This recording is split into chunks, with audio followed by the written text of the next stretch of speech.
आज के टाइम पे ना आतंकवाद में और एस्ट्रोलॉजर में बस इतना फ़र्क रह गया है कि आतंकवादी एक बंदूक दिखा के डराता है और एस्ट्रोलॉजर्स ना ये राहु केतु शनि को बोलकर डराते हैं। एआई कभी भी ज्योतिष विद्या को क्रैक नहीं कर सकता। कि हम कैसे इनकम इंक्रीज कर सकते हैं केपी एस्ट्रोलॉजी की हेल्प से। केपी में बड़ा सरल है, कितना प्रचंड रूप में मंगल दोष हो, कितना प्रचंड रूप में कालसर्प दोष हो, अगर भाग्य में पैसा लिखा है तो वो आकर रहेगा।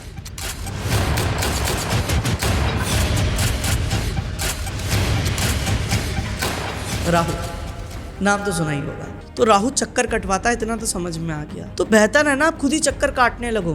कैसे? बड़े बुजुर्ग क्या गए, जब भी मंदिर जाते हैं परिक्रमाएं करो। आजकल ना मेजॉरिटी में लोग प्रोफेशंस में बहुत डिस्टर्ब हैं। लोगों को पता नहीं क्या करना है, करते हैं छोड़ देते हैं, बदलते रहते हैं, फाइनेंशियली चैलेंजेस आ रहे हैं, बहुत लोग डिस्टर्बेंस होता है। तो जितने लोगों को स्पेशली प्रोफेशन से रिलेटेड चैलेंजेस आ रहे हैं, वो चैलेंजेस के कारण ये त्रिकोण है 159। अब इसका एक और अच्छा सोल्यूशन दो, 5वां घर स्पोर्ट्स का होता है। किसी भी स्पोर्ट्स में इन्वॉल्व हो जाओ। जिन लोगों की नौकरी में समस्या आ रही है, नौकरी नहीं लग रही, 5वां घर इज द मेन विलन। ऊपर जो ग्रह बैठे हैं ना, उन्हें नहीं पता, उन्हें आपसे मुझसे कोई पर्सनली दुश्मनी नहीं है, वो अपनी ऊर्जा दे रहे हैं। अब वो हमारे ऊपर डिपेंड करता है कि हम उसे पॉजिटिवली नेगेटिवली क्या ले रहे हैं। भाई कर्म तो ऐसी चीज़ है जो हर युग में भगवान को उतर के आना पड़ा अपने कर्म भोगने के लिए, तो कर्म से कोई नहीं बचा। इतिहास गवाह है इस चीज़ का कि किसी पे 7.5 आई, जब कोई प्रधानमंत्री पीएम जैसे लेवल पे पहुंचा है, वो शनि की 7.5 में। अब रिलेशनशिप हील करने के बहुत अच्छे तरीके हो सकते हैं। वो सारस मोर्तोजा, one of the best switch words. आप इसे यूज़ करो 55 टाइम्स इन अ डे। कॉन्वोलेक्सा से पैसा तो कमा ले, पर वो सारस मोर्तोजा से रिलेशन भी कमा लेते हैं। कि कोई फ़ायदा नहीं इतना पैसा कमाने का जो अपनी सेहत सेक्रीफाइस करके आई। सर्जरी का कारक जैसे मंगल है, बोन्स ब्रेक होती हैं, टूटती हैं, उसका कारक सूर्य हो सकता है। अब जैसे वेरिकोवेंस या नसों से संबंधित या स्पाइनल कॉर्ड से संबंधित कोई समस्या है, वो मर्क्यूरी की है।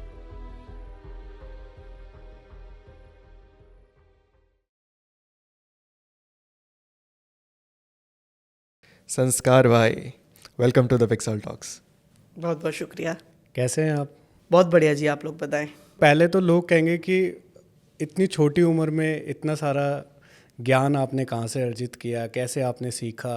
तो मैं बता दूं कि ऑडियंस को कि जो संस्कार भाई हैं वो पिछले 12 सालों से एस्ट्रोलॉजी फील्ड में अपने आप को कहीं ना कहीं लोगों की हेल्प में या उनको सिखाने में काम करते हुए आ रहे हैं पिछले 12 सालों से। बाकी तो देखिए, ये तो मैंने बहुत छोटा सा इंट्रोडक्शन दिया है आपके बारे में, पर बाकी आपसे समझेंगे। पर मैं टॉपिक समझाना चाहूँगा क्योंकि आज का जो टॉपिक है वो बिल्कुल ही हमारे लिए न्यू है। क्यों? बिल्कुल, हमने एस्ट्रोलॉजी के ऊपर बात करी है, पॉडकास्ट करे हैं, न्यूमरोलॉजी के ऊपर, हमने लाल किताब के ऊपर पॉडकास्ट करे हैं, वास्तु के ऊपर करे हैं, बट केपी एस्ट्रोलॉजी ये हमारे लिए भी नहीं है और शायद हमारी ऑडियंस के लिए भी नहीं है। बिल्कुल, क्योंकि ये बिल्कुल ही नया टॉपिक है हमारे लिए। बेसिकली मैंने इसको समझा और पढ़ा तो मुझे लगा कि ये काफ़ी यूनिक है और इसमें काफ़ी कुछ है सीखने के लिए, एकदम, जो आप सिखा भी रहे हैं स्टूडेंट्स को। बिल्कुल। पर हमारे, अगर हम द पिक्सल टॉक्स की बात करें तो वो फर्स्ट ऐसा एपिसोड है जो केपी एस्ट्रोलॉजी को हमने डेडिकेट किया है। तो ज़्यादा टाइम नहीं लेते हैं ऑडियंस का भी और उनका इंतज़ार ख़त्म कराते हैं और उनको बताते हैं कि जो हमारे संस्कार भाई हैं वो क्या करते हैं, कैसे कर रहे हैं और किस तरीके से इस लाइन पे आए और क्या जर्नी रही है। सबसे पहले तो कुणाल भाई और शुभम भाई, आपका बहुत बहुत शुक्रिया अपॉर्चुनिटी देने के लिए, लोगों को बताने के लिए कि मैं कौन हूँ और मेरे जो विद्या है केपी एस्ट्रोलॉजी वो क्या है। तो चलिए मैं अपनी थोड़ी सी जर्नी बता देता हूँ आप लोगों को। बिल्कुल। दरअसल मेरी जो बड़ी सिस्टर है ना, वो ऑलरेडी एक एस्ट्रोलॉजर है और काफ़ी पॉपुलर एस्ट्रोलॉजर हैं पुणे में, है ना। तो मेरी जो जर्नी शुरू हुई थी ना, वो एक्चुअली मेरी सिस्टर के द्वारा ही हुई थी। बट एक छोटा सा इंसिडेंट जो था जिसने मेरी लाइफ चेंज कर दी। मैं जब 14-15 साल का था तो मैं अपनी स्टडीज़ में बहुत स्ट्रगल कर रहा था। तो ड्यूरिंग दैट फेज मेरे पेरेंट्स को लगा कि एक एस्ट्रोलॉजर से मिलना चाहिए, क्योंकि मैं अपनी सिस्टर की बात तो सुनता ही नहीं था। वो होता ही है, भाई बहन के बीच में नोक-झोंक तो चलती रहती है। सभी के साथ है। तो मैं एक एस्ट्रोलॉजर से जाकर मिला। उस एस्ट्रोलॉजर ने मुझे बताया एग्जैक्ट मेरी लाइफ में प्रॉब्लम्स क्यों आ रही हैं स्टडीज़ में। अच्छा, मैं पढ़ नहीं पाता था, मैं पढ़ना तो चाहता था, बस कंसंट्रेशन नहीं हो पाता था because of my friend circle. और उसमें भी एक स्पेसिफिक एक ऐसा फ्रेंड था तो उसकी वजह से प्रॉब्लम्स फेस करनी पड़ती थी। तो उस एस्ट्रोलॉजर ने यहाँ तक ये भी बोल दिया कि इनका कोई मित्र है जिसका नाम टी से शुरू होता है, जो उन्हें पढ़ने नहीं दे रहा है। अच्छा। जी हाँ। सो मेरे लिए भी कुछ ऐसा ही शॉकिंग एक्सपीरियंस रहा था। तो आई वॉज शॉक्ड, मैंने ये इनको कैसे पता। अब एक छोटा बच्चा 14-15 साल का, क्यूरियोसिटी तो होती है। पता है मैं बचपन में ना, मैं इन सब चीज़ों को मानता नहीं था। मुझे बनना था मैजिशियन, मैं मैजिक्स दिखाता था। स्कूल में भी लोग मुझे छोटा जादूगर बोलते थे। अच्छा। लेकिन उस दिन मुझे रियलाइज़ हुआ कि शायद सबसे बड़ा अगर कोई जादू हो सकता है ना, तो वो इस विद्या में छुपा है। और वहाँ से मेरी जर्नी शुरू हो गई। That point changed my life. मैंने उनसे पूछा कि ये कहाँ से पढ़ा जा सकता है, आपने कैसे बताया? तो उन्होंने हंस के मुस्कुराकर बोला, पढ़ो समझो तो जानो। तो मैंने उनसे पूछ भी लिया कि कहाँ से पढ़ सकते हैं भाई। तो उन्होंने कुछ सीधा उत्तर तो नहीं दिया, पर मैं भागता हुआ अपने सिस्टर के पास गया और मुझे सीखना है। मेरी सिस्टर हमेशा से बोलती थी तेरी डेस्टिनी ये है, कौन सुने। तो अब वहाँ से जर्नी शुरू हुई। और सबसे पहली जो बुक थी बृहद पराशर होरा शास्त्र, जो वर्ल्ड वाइड फेमस है वैदिक एस्ट्रोलॉजी के लिए। नॉर्मली जर्नी लोगों की वहीं से शुरू होती है, तो मेरी भी जर्नी वहीं से शुरू हुई। उसके बाद मेरी सिस्टर ने बहुत मदद की, छोटी छोटी चीज़ों में, छोटी छोटी उन्होंने मेरी लर्निंग को इतना स्मूथ बना दिया, इतना एक्स्ट्रा ऑर्डिनरी बना दिया कि अगर हम गोलगप्पे खा रहे हैं तो बता भाई इसमें कौन सा प्लैनेट इन्वॉल्व है। अब मैं सोचता था कौन सा इन्वॉल्व है। हम सो रहे हैं, पंखा चल रहा है, बता क्यों चल रहा है। तो जैसे फिजिक्स होती है ना हमारे इर्द गिर्द, उन्होंने उस फिजिक्स को ना एस्ट्रोलॉजी में ही कन्वर्ट कर दिया। तो ये मेरी जर्नी रही है। अगर ऐसी सिस्टर हर किसी के पास हो तो आप जैसा तो ज़रूर बन सकते हैं। बिल्कुल। तो वो जो मेरा क्वेश्चन था कि इतनी छोटी एज में आपके पास इतनी सारी नॉलेज कहाँ से आई, तो वो कहीं ना कहीं इसका आंसर मुझे अभी यहाँ से मिला कि आपकी सिस्टर ने आपको ट्रेंड किया है पूरे तरीके से। अभी ऑफ कैमरा भी जब हम बात कर रहे थे तो तब आपने बताया था कि आप वास्तु में भी हैं, आप न्यूमरोलॉजी भी करते हैं, एस्ट्रोलॉजी भी करते हैं, काफ़ी सारे वेदा हैं जिसमें आप काम करते हैं। ऑलरेडी आप उसमें सारा काम कर ही रहे हैं। तो आज हम दोनों को भी आपने ये समझना है कि हम आपके 2 स्टूडेंट बैठे हैं, बिल्कुल, जो आपसे बेसिक से समझना चाहते हैं। और जो भी ऑडियंस अभी यहाँ पे हमें देख रही है, जो जहाँ तक भी ये पॉडकास्ट हमारा जा रहा है, सबको ये पता लग जाए कि मेरी लाइफ में केपी एस्ट्रोलॉजी कैसे हेल्प कर सकती है। मुझे तो इतना पता है, अगर वो मेरी हेल्प कर रही है तो अच्छी चीज़ है। हाँ, और जो आजकल हमने मुहिम चला रखी है कि हम कैसे इनकम इंक्रीज कर सकते हैं केपी एस्ट्रोलॉजी की हेल्प से, क्या वो हेल्प कर सकती है हमारी? बिल्कुल कर सकती है। ठीक है, तो फिर तो अच्छी चीज़। बिल्कुल। हम पीछे पड़े हुए हैं कि 2025 में खुद भी पैसा कमाना है और सबको कमा के देना है इस नॉलेज से, कि सबको पता लग जाए भाई वास्तु के हिसाब से आप ऐसे पैसा कमा सकते हो, न्यूमरोलॉजी से आप ऐसे पैसा कमा सकते हो, लाल किताब से, केपी एस्ट्रोलॉजी से, तो हर तरफ से पैसा कैसा कमाना है वो हमें जानना है। चलिए, तो सबसे पहले तो ना केपी एस्ट्रोलॉजी समझने से पहले समझते हैं केपी एस्ट्रोलॉजी की फुल फॉर्म क्या है। लोगों को लगता है केपी एस्ट्रोलॉजी है मतलब वो क्या ही है और कैसे काम करती है। तो बेसिक से ही शुरू करते हैं, और मैं बिल्कुल ऐसे ही ट्रीट करूंगा जैसे आप लोग मेरे एकदम फ्रेशर स्टूडेंट हैं जिन्होंने एस्ट्रोलॉजी का शब्द आज शायद पहली बार सुना है। बिल्कुल। चलिए, तो जो कृष्ण मूर्ति पद्धति, इसकी फुल फॉर्म है दरअसल एक साउथ के पर्सन लेट कृष्ण मूर्ति जी, जिनका ये मानना था कि जब भी कोई जुड़वा बच्चे होते हैं उनको डिफ्रेंशिएट कैसे किया जाए। दरअसल होता क्या है ना, हमारी जो कुंडली, लगन कुंडली बनती है, देखो एक सीधी सी बात है, जिस समय पर आप पैदा हुए उस समय पर, उस तिथि पर, उस पर्टिकुलर टाइम फ्रेम पर अंतरिक्ष में मान लो एक स्क्रीनशॉट खिंच गया। कोई ग्रह आपसे बहुत दूर होगा पृथ्वी से, कोई बहुत नज़दीक होगा, लेकिन जो उसकी ऊर्जाएं हैं वो आपके शरीर में आपके जीवन भर उसी प्रकार काम करेंगी। ठीक है जी हाँ। तो क्या होता है कि जब हमारी कोई कुंडली बनती है तो 2 घंटे तक एक ही लगन या एक ही राशि, क्या होता है ना, मैं एक सिंपल सी बात बताता हूँ आपको। क्रिकेट तो आप सबने शायद देखा हो, खेला हो। बिल्कुल। क्रिकेट है, बैडमिंटन है, सॉकर है। अब क्या होता है ना, इसमें ना रिसोर्सेज लगते हैं।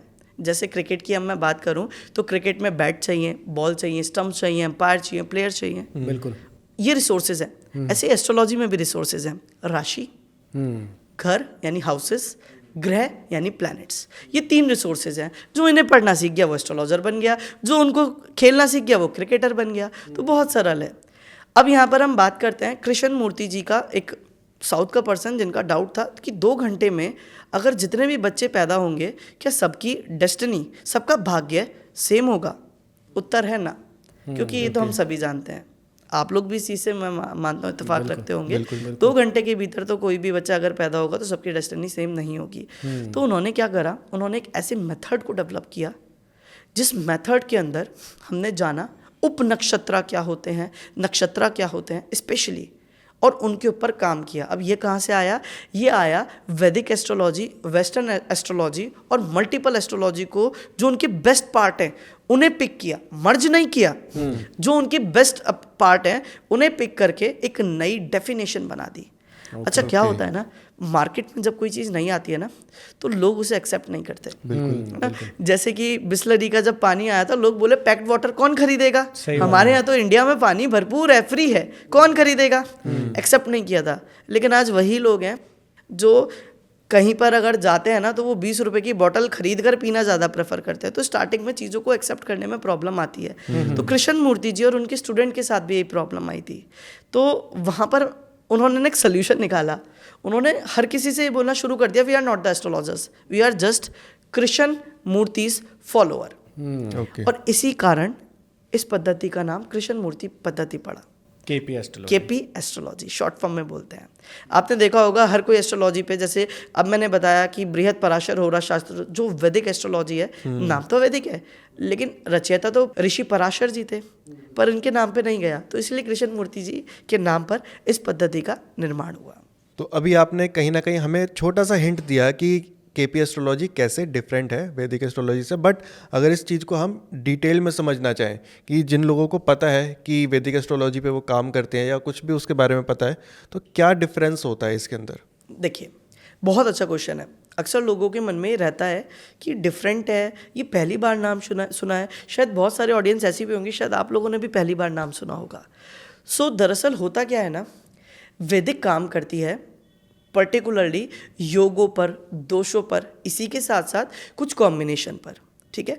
अब केपी जो काम करती है, मैं आपको एक सिंपल सी बात बता देता हूँ। वैदिक में कभी आपने सुना होगा, आपने बड़ा प्रचलित है ये गुरु चांडाल दोष या काल सर्प दोष भी आपने पढ़ा होगा, सुना होगा। बिल्कुल। टू बी वेरी ऑनेस्ट, काल सर्प दोष है या नहीं इसके बारे में तो हम बात नहीं करेंगे, पर लोगों का धंधा बहुत बढ़िया चल रहा है इसके नाम पर, मैं सीधी बात बोलता हूँ, क्योंकि इसका कोई प्रमाण शास्त्रों में है ही नहीं।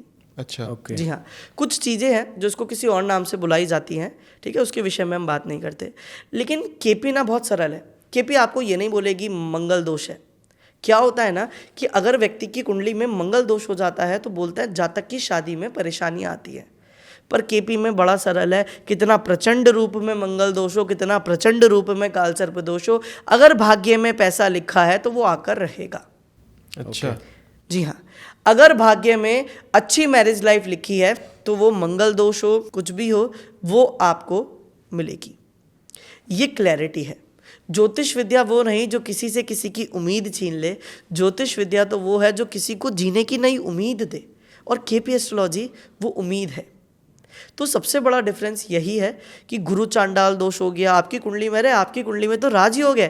अब सामने वाला बोलता है भाई जेब फटी पड़ी है, पैसे हैं नहीं, कैसा राजयोग, किस प्रकार का राजयोग, 10 एस्ट्रोलॉजर पे जाता हूँ, 10 के 10 बोल देते हैं गज केसरी राजयोग है, विष्णु लक्ष्मी राजयोग है ना। या फिर सचिन तेंदुलकर जी की कुंडली में काल सर्प दोष है, क्यों इतना पैसा कमा लिया, फिर क्यों उनकी लाइफ का बार ग्राफ ऐसे ऐसे नहीं चला, क्यों उनकी संतान हो गई, है ना। तो समझने का विषय है ये सभी चीज़ें। केपी में ऐसा कुछ नहीं है। केपी सरल है, सिंपल है। अगर चीज़ भाग्य में वो चीज़ लिखी है तो मिलेगी, बाय हुक बाय क्रुक। भाग्य में ये टोना टोटका भी लिखा है ना तो मिलेगा। ब्लैक मैजिक जैसी एनर्जीज, नकारात्मक ऊर्जाएं लिखी हैं, मिलेंगी। भाग्य में दुख लिखा है, मिल सकता है।